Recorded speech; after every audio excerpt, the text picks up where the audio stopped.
In this tutorial, I'm going to show you how I created this vintage texture flickering effect step by step. Let's get started. First, go to Effects. Then open Generators. Choose Vintage Texture and drag it above your clip on the timeline. Now click the effect, then go to the inspector. Under Video, go to Settings, change the composite mode to Difference, or choose the mode that best matches your footage. In this example, I'm using Difference.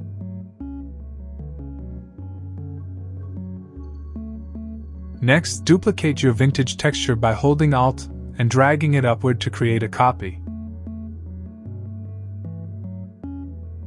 With the duplicated layer selected, go back to the inspector and open Generator. Under the vintage texture controls, you'll see several parameters you can adjust. Here, I'm only using the flicker setting at maximum. Slide it to your own preference. After that, go to Settings and adjust the opacity to your liking.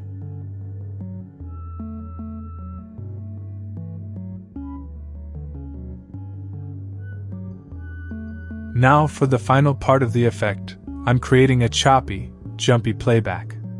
To do this, I use the blade tool and cut out small, random sections of the clip.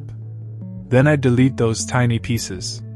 This adds a rough, chopped playback style that blends nicely with the vintage flicker look. And that's it for this tutorial. Thanks for watching.